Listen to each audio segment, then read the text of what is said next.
Assalamualaikum warahmatullahi wabarakatuh.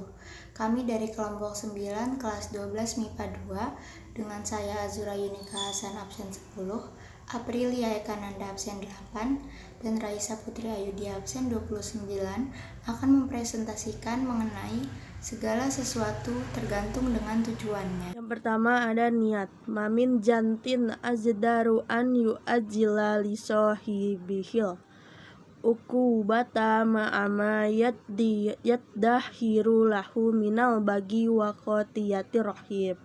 Tidak ada dosa yang lebih pantas untuk disegerakan balasannya bagi para pelaku di dunia ini berikut dosa yang disimpan untuknya di akhirat daripada perbuatan melampaui batas, kezaliman, dan memutus silaturahmi dengan orang tua dan kerabat. Hadis riwayat At-Tirmizi, Abu Daud, dan Ibnu Majah. Dan dalil nas wama umiru illa liya'budu illaha mukhlisina lahuddina hunafa'a wa yuqimus sholata wa yutu zakata wa zalika dinul qayyimah. Padahal mereka tidak disuruh kecuali supaya menyembah Allah dan memurnikan ketaatan kepadanya dalam menjalankan agama yang lurus, dan supaya mereka mendirikan sholat dan menunaikan zakat, dan yang demikian itulah agama yang lurus. Quran Surat Al-Bayyinah ayat 5. Niat sebagai pembeda, yaitu pembeda antara ibadah dan adat.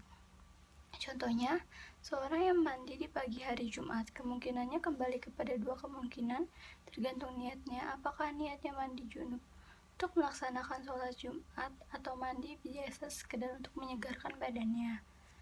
Yang pertama, dia mendapatkan pahala karena melakukan amalan ibadah, sedangkan yang kedua tidak mendapatkan pahala karena hanya melakukan aktivitas kebiasaan sehari-hari.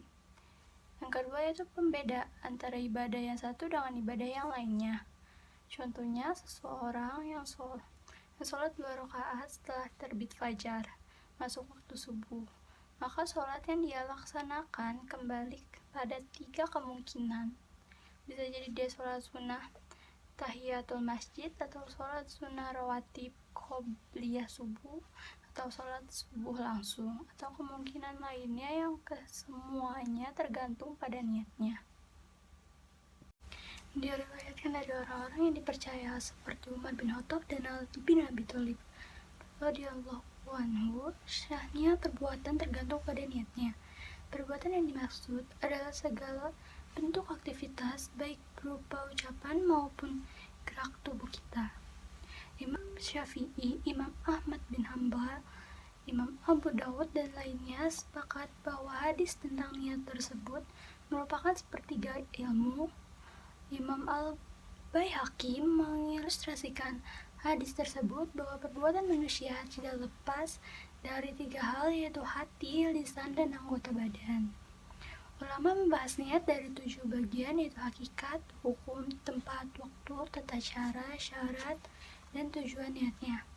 Maksud niat adalah untuk membedakan ibadah dari adat yang serupa dengannya. Begitu juga fungsi niat untuk membedakan antara satu bentuk ibadah dengan ibadah lainnya. Secara garis besar, maksud dan tujuan niat ada 2. Yang pertama, untuk membedakan antara ibadah dan adat, contohnya wudhu dan mandi jinabat. Karena dalam ibadah tersebut terdapat aktivitas yang sama dengan kebiasaan adat, seperti membersihkan badan dan mencari kesegaran. Maka niat disyariatkan untuk membedakan keduanya. Fungsi kedua adalah untuk membedakan tingkatan ibadah wajib atau sunnah. Disyaratkan menentukan ibadah yang serupa dengan ibadah lainnya. Selanjutnya ada suatu ibadah ditentukan, sementara niat menentukan tidak disyaratkan secara terperinci. Hal ini yang pertama, penyebutan ibadah tidak disyaratkan terperinci seperti menentukan tempat sholat dan menentukan nama makmum. Yang kedua, perkara yang penentuannya disyaratkan, maka kesalahan penyebutannya membatalkan ibadah. Seperti orang yang puasa sementara yang dilakukan adalah sholat. Yang ketiga, itu perkara yang wajib disebutkan secara umum dan tidak wajib disebutkan secara terperinci. Apabila disebutkan secara terperinci dan terjadi kesalahan penyebutannya, maka menyebabkan batal, seperti niat makmum pada Ali ternyata imamnya adalah rahmat. Lalu ada fungsi niat adalah disyaratkannya penyebutan fardu dalam niat. Terkait penyebutan nada dan koda dalam sholat ada beberapa perbedaan. Di antaranya yang pertama disyaratkan penyebutan ada dan koda. Yang kedua disyaratkan penyebutan niat koda dan tidak penyebutan niat ada. Yang ketiga disyaratkan penyebutan ada apabila memiliki tanggungan sholat koda.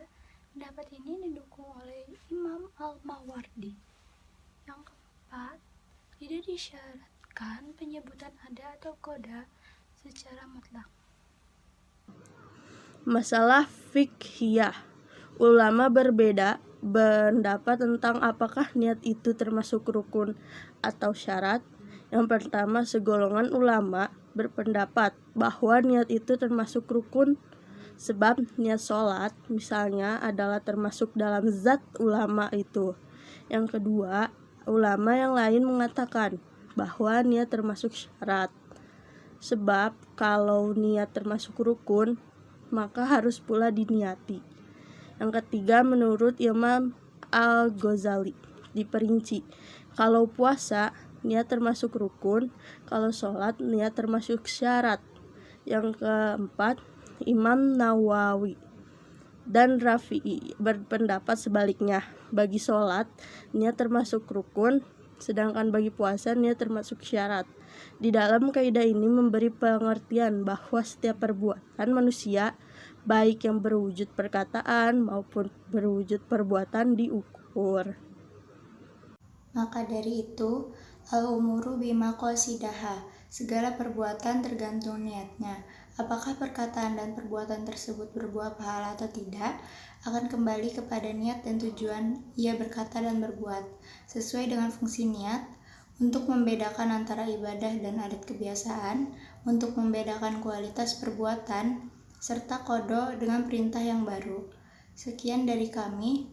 Mohon maaf apabila ada kekurangan. Terima kasih. Wassalamualaikum warahmatullahi wabarakatuh.